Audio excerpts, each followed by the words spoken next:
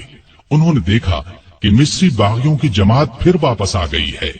سیدنا علی آگے بڑھے اور ان سے واپس آنے کا سبب پوچھا تو انہوں نے جواب دیا کہ ہم واپس جا رہے تھے، راستے میں ایک شخص کو دیکھا جو مدینے کی طرف سے آ رہا تھا اور بڑی تیزی سے مصر کی طرف جا رہا تھا۔ ہمیں اس کی چال ڈھال سے شبہ گزرا، روک کر اس کی تلاشی لی تو اس کے پاس سے ایک خط ملا۔ وہ خط مصر کے گورنر کے نام تھا۔ خط امیر المومنین عثمان کی طرف سے تھا۔ اس میں انہوں نے لکھا تھا کہ جو لوگ مدینے سے مصر واپس آ رہے ہیں ان سب کو قتل کر دیا جائے۔ خط پر سیدنا عثمان کی مہر بھی لگی تھی۔ اس خط کو دیکھ کر ہم نے سمجھ لیا کہ ہمارے ساتھ دھوکہ کیا جا رہا ہے۔ اب ہم اس دھوکے کا انتقام لینے کے لیے واپس آئے ہیں۔ جب یہ معاملہ سیدنا عثمان غنی رضی اللہ عنہ کے سامنے رکھا گیا تو وہ بہت حیران ہوئے اور قسم کھا کر کہا، نہ میں نے یہ خط لکھا نہ کسی سے لکھوایا۔ اس پر لوگوں نے خیال ظاہر کیا کہ یہ خط سیدنا عثمان کے مشیر مروان بن حکم نے ان کی اجازت کے بغیر لکھا ہے۔ ادھر باغی تو فساد پر تلے ہوئے تھے۔ انہوں نے کہا، خط چاہے کسی نے لکھا ہو، اس کے ذمہ دار خلیفہ ہی ہیں، اس لیے وہ خلافت سے الگ ہو جائیں۔ اسی دوران میں کوفہ اور بصرہ کے لوگ بھی واپس آ گئے۔ ان سے پوچھا گیا کہ تم لوگوں کے راستے تو الگ الگ ہیں، پھر تم کس طرح راستے سے پلٹ آئے ہو؟ انہوں نے کوئی جواب نہ دیا اور مصریوں میں شامل ہو گئے۔ سیدنا عثمان غنی رضی اللہ عنہ نے باغیوں کو جواب دیا، جب تک مجھ میں جان ہے خلافت سے الگ نہیں ہوں گا۔ میں تمہاری ہر جائز شکایت کو دور کرنے کے لیے تیار ہوں، لیکن تمہارے کہنے سے خلافت کی قمیص کو نہیں اتاروں گا، اس لیے کہ یہ قمیص مجھے اللہ نے پہنائی ہے، اور مجھے رسول اللہ صلی اللہ علیہ وسلم نے فرمایا تھا کہ اللہ تعالیٰ تجھے قمیص پہنائے گا، پھر اسے اتارنے کے لیے لوگ آئیں گے تو اسے نہ اتارنا۔ میں نہ تو تلوار کے زور پر خلیفہ بنا تھا اور نہ کوئی تلوار کے زور پر مجھے خلافت سے الگ کر سکتا ہے۔ میں رسول صلی اللہ علیہ وسلم کی وصیت کے مطابق آخری دم تک صبر کروں گا۔ ان کا یہ جواب سن کر سارے باغی آگے بڑھے اور امیر المومنین سیدنا عثمان غنی کے گھر کو گھیرے میں لے لیا۔ باغیوں نے ان کے گھر کو کئی دن تک گھیرے میں رکھا۔ ان دنوں میں ان ظالموں نے بہت گھٹیا حرکات کی، ان کے گھر میں پانی اور خوراک تک جانے سے روک دیا۔ ایک روز ام المؤمنین سیدہ ام حبیبہ رضی اللہ عنہا نے کھانے پینے کی کچھ چیزیں لے کر سیدنا عثمان غنی تک جانے کی کوشش کی، لیکن ظالم باغیوں نے ان کی بے ادبی کی اور آگے نہ جانے دیا۔ ایک روز سیدنا علی رضی اللہ عنہ نے اپنے چند آدمیوں کے ذریعے پانی کی 3 مشکیں بھجوائیں۔ ان آدمیوں کو باغیوں نے روکا، لیکن وہ لڑ بھیڑ کر اور کئی زخم کھا کر پانی کی مشکیں اندر لے جانے میں کامیاب ہو گئے۔ ایک دو بار پڑوس کے گھروں سے بھی خوراک اور پانی کی مدد پہنچی، لیکن یہ اتنی کم ہوتی تھی کہ بڑی مشکل سے 1-2 دن گزرتے تھے۔ مدینے میں جتنے بھی بزرگ اور جلیل القدر صحابہ موجود تھے، ان سب نے باغیوں کو بہت سمجھایا، لیکن باغیوں نے ان کا بھی لحاظ نہ کیا، کوئی بات نہ مانی۔ خود امیر المومنین سیدنا عثمان غنی رضی اللہ عنہ نے کئی مرتبہ باغیوں کو سمجھانے کی کوشش کی، مکان کی چھت پر جا کر کئی مرتبہ ان کے سامنے بہت با اثر تقاریر کی، انہیں یاد دلایا کہ رسول اللہ صلی اللہ علیہ وسلم جب مدینے تشریف لائے تھے تو مسجد نبوی کے لیے جگہ تنگ تھی۔ آپ نے اعلان فرمایا تھا کہ جو شخص مسجد کے لیے زمین خریدے گا اسے جنت میں جگہ ملے گی۔ میں نے ہی یہ جگہ خرید کر مسجد میں شامل کی تھی، لیکن آج تم مجھے اس مسجد میں نماز پڑھنے سے روکتے ہو۔ ہجرت کے بعد سارے مدینے میں بس ایک ہی کنواں تھا۔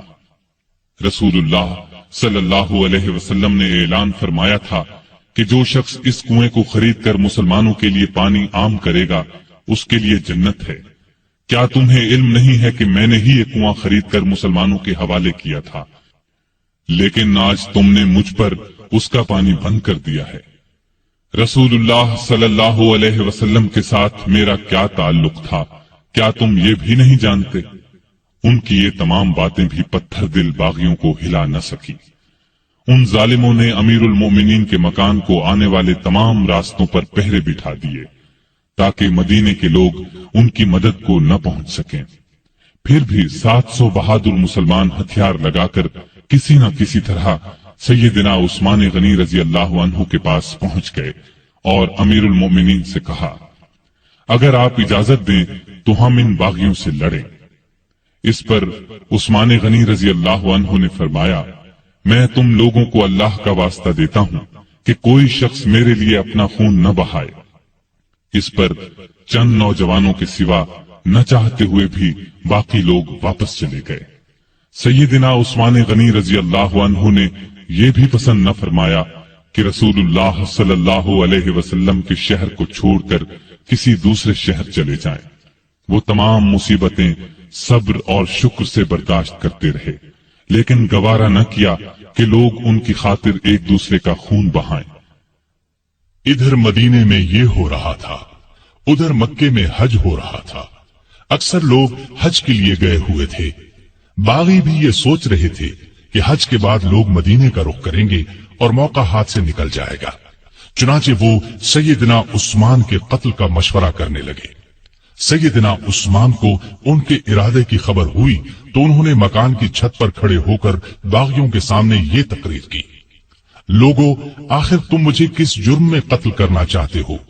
اسلام 3 صورتوں کے علاوہ کسی مسلمان کے قتل کرنے کی اجازت نہیں دیتا، یا تو وہ اسلام لانے کے بعد اس سے پھر جائے، یا شادی کے بعد بدکاری کرے، یا کسی کو جان بوجھ کر قتل کرے۔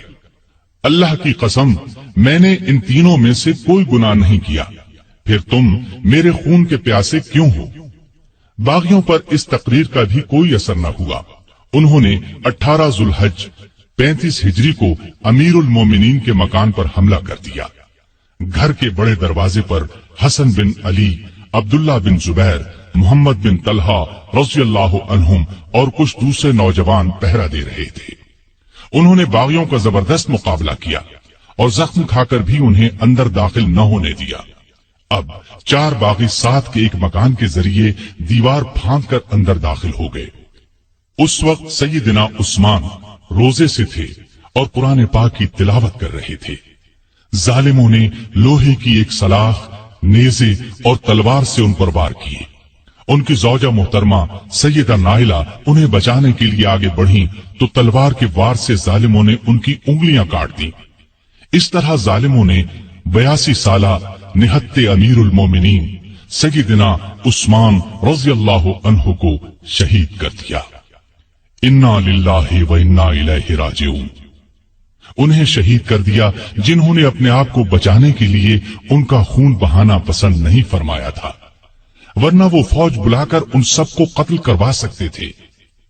ان کا خون قرآن کے ان الفاظ پر گرا، فَسَيَكْفِيكَهُمُ اللَّهُ۔ وہ جمعے کے دن کا تیسرا پہر تھا۔ ان کی شہادت کی خبر سن کر لوگ سناٹے میں آ گئے۔ ان کے گمان میں بھی نہیں تھا کہ بات یہاں تک پہنچ جائے گی۔ جنازہ رات کے وقت لے جایا گیا، ڈر تھا کہ باغی ناش کی بے حرمتی نہ کریں۔ اس مظلوم شہید کو بقیع الغرقد المعروف جنت البقیع میں دفن کیا گیا۔ آپ بہت خوبصورت تھے، ہمیشہ صاف ستھرا لباس پہنتے تھے، لیکن ایسا لباس نہیں پہنتے تھے جس سے غرور پیدا ہو۔ گھر کے افراد کو بھی ایسا لباس نہیں پہننے دیتے تھے۔ غذا عام طور پر سادہ اور نرم کھاتے تھے۔ اپنی روزی کپڑے اور غلے وغیرہ کی تجارت سے کماتے تھے۔ بہت دیانتدار اور کامیاب تاجر تھے۔ اپنی دولت اللہ کے راستے میں لٹاتے رہتے تھے۔ بہت زیادہ صفائی پسند تھے۔ جس دن سے مسلمان ہوئے تھے ہر روز غسل فرماتے تھے۔ خوشبو بہت پسند تھی۔ فرض نمازوں اور روزوں کی سختی سے پابندی کے علاوہ نفلی عبادت بھی بہت کرتے تھے۔ اکثر تیسرے دن روزہ رکھتے، رات کو صرف اتنا کھاتے کہ انسان زندہ رہ سکے۔ بعض اوقات تو ساری رات عبادت میں گزار دیتے۔ قرآن مجید کی تلاوت کا بہت زیادہ شوق تھا۔ تلاوت کے بغیر کوئی دن نہ گزرتا تھا۔ ہر سال حج کے لیے جاتے، آخری سال باغیوں کے محاصرے کی وجہ سے نہ جا سکے۔ لکھنا پڑھنا جانتے تھے، وحی کی کتابت بھی کرتے تھے۔ وحی نازل ہوتی تو اکثر نبی کریم صلی اللہ علیہ وسلم انہیں لکھنے کے لیے بلاتے۔ قرآن کے بہت بڑے عالم اور حافظ تھے۔ رسول اللہ صلی اللہ علیہ وسلم کی 146 احادیث آپ کے ذریعے سے امت تک پہنچی۔ شریعت کے مسائل سے بخوبی واقف تھے۔ لوگ ان سے مسئلے پوچھتے تھے۔ نبی کریم صلی اللہ علیہ وسلم کی دوسری بیٹی سیدہ ام کلثوم کی وفات کے بعد آپ نے کچھ اور نکاح بھی کیے۔ 9 یا 7 بیٹیاں اور 8 بیٹے ہوئے۔ 2 بیٹے بچپن ہی میں فوت ہو گئے۔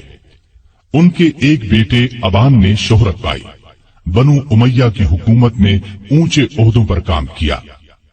حیا سیدنا عثمان میں بہت زیادہ تھی، حتیٰ کہ فرشتے بھی ان سے حیا کرتے تھے۔ اللہ کا خوف بہت تھا۔ موت، قبر اور قیامت کا ہر وقت خیال رہتا۔ آپ کی سخاوت انتہا کو پہنچی ہوئی تھی۔ کوئی دن ایسا نہیں گزرتا تھا جس میں وہ خیرات نہ کرتے ہوں۔ وہ اللہ تعالیٰ کے اس ارشاد کی مکمل تصویر تھے۔ جو لوگ ضرورت مندوں کے لیے دل کو تنگ کیے بغیر اپنا مال خرچ کرتے ہیں وہی کامیاب ہیں۔ سیدنا عثمان غنی رضی اللہ عنہ نے بئر روما خرید کر مسلمانوں کے لیے عام کر دیا۔ مسجد نبوی کی توسیع کے لیے زمین خریدی۔ سیدنا علی رضی اللہ عنہ کی سیدہ فاطمہ رضی اللہ عنہا سے شادی کا موقع آیا تو انہوں نے اپنی زرہ سیدنا عثمان رضی اللہ عنہ کے ہاتھ 480 درہم میں بیچ دی۔ عثمان رضی اللہ عنہ نے اس رقم کے ساتھ وہ زرہ بھی انہیں واپس تحفے میں دے دی۔ تبوک کے موقع پر تو ان کی دریا دلی کی انتہا نہ رہی۔ قحط کے موقع پر غلے سے لدے ہوئے اونٹ لوگوں میں تقسیم کر دیے۔ ہر جمعے کو ایک غلام آزاد کرتے تھے۔ کسی جمعے نہ کر پاتے تو آئندہ جمعے 2 غلام آزاد کرتے۔ اپنی خلافت کے زمانے میں بیت المال سے اپنی ذات کے لیے 1 درہم بھی نہ لیا، اگرچہ وہ کم از کم 5000 درہم ہر سال لینے کے حقدار تھے۔ 12 سالہ خلافت میں 60,000 درہم گویا انہوں نے مسلمانوں کے لیے چھوڑ دیے۔ آپ رضی اللہ عنہ میں سادگی انتہا کو پہنچی ہوئی تھی۔ اپنے کام اپنے ہاتھوں سے کرتے تھے۔ ایک مرتبہ ایک غلام نے سیدنا عثمان غنی رضی اللہ عنہ کو دعوت دی۔ اس کی دعوت خوشی سے قبول کر لی۔ نہایت صابر تھے، تمام مصیبتیں نہایت صبر سے برداشت کی، اپنے حامیوں کو مخالفین پر تلوار نہ اٹھانے دی۔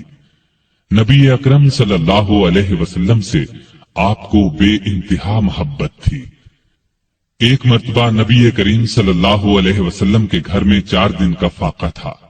سیدنا عثمان غنی رضی اللہ عنہ کو پتہ چلا تو فوراً بہت سا آٹا، کھجوریں، 1 بکرا اور 300 درہم لے کر حضور صلی اللہ علیہ وسلم کے گھر پہنچے۔ اس وقت آپ صلی اللہ علیہ وسلم گھر میں نہیں تھے۔ انہوں نے یہ چیزیں بی بی عائشہ رضی اللہ عنہا کے حوالے کی۔ تھوڑی دیر بعد کچھ روٹیاں اور بھنا ہوا گوشت بھی دے آئے۔ نبی صلی اللہ علیہ وسلم گھر تشریف لائے تو سیدہ عائشہ صدیقہ رضی اللہ عنہا نے آپ صلی اللہ علیہ وسلم کو بتایا کہ عثمان یہ سامان دے گئے ہیں۔ آپ صلی اللہ علیہ وسلم یہ سن کر گھر نہیں ٹھہرے، فوراً مسجد میں تشریف لے گئے اور ہاتھ اٹھا کر دعا مانگی، اے اللہ، میں عثمان سے راضی ہو گیا ہوں، تو بھی عثمان سے راضی ہو جا۔ یہ الفاظ نبی کریم صلی اللہ علیہ وسلم نے 3 بار دہرائے۔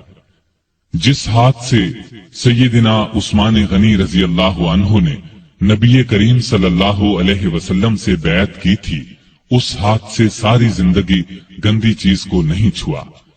باغیوں کی شورش بڑھی تو امیر معاویہ رضی اللہ عنہ نے پیشکش کی کہ آپ میرے پاس شام آ جائیں، یہاں آپ ہر طرح سے محفوظ رہیں گے۔ اس پر فرمایا، چاہے میری گردن کٹ جائے، میں رسول اللہ صلی اللہ علیہ وسلم کے شہر کو نہیں چھوڑ سکتا۔ نبی کریم صلی اللہ علیہ وسلم کو بھی آپ سے اتنی ہی محبت تھی، اس لیے اپنی 2 بیٹیاں آپ کے نکاح میں دیں۔ سیدنا عثمان غنی رضی اللہ عنہ ان 10 صحابہ میں سے ایک ہیں جنہیں جنت کی خوشخبری نبی کریم صلی اللہ علیہ وسلم نے اس دنیا ہی میں دے دی تھی۔ رسول اللہ صلی اللہ علیہ وسلم کا یہ بھی فرمان ہے، عثمان رضی اللہ عنہ جنت میں میرے ساتھی ہیں۔ سیدنا عثمان غنی رضی اللہ عنہ کے چند قول یہ ہیں، اس نے اللہ کا حق نہیں جانا جس نے لوگوں کا حق نہیں جانا۔ حقیر سے حقیر پیشہ اختیار کرنا ہاتھ پھیلانے سے بہتر ہے۔ غریب کا 1 روپیہ خیرات کرنا دولت مند کے 1 لاکھ روپے خیرات کرنے سے بہتر ہے۔ اپنے رب کے سوا کسی سے امید نہ رکھو۔ گناہ کسی نہ کسی صورت دل کو بے قرار رکھتا ہے۔ سب سے برا آدمی وہ ہے جو لوگوں کی برائیاں بیان کرتا پھرے۔ اللہ تعالی سیدنا عثمان غنی رضی اللہ عنہ پر رحمتیں نازل فرمائے، آمین۔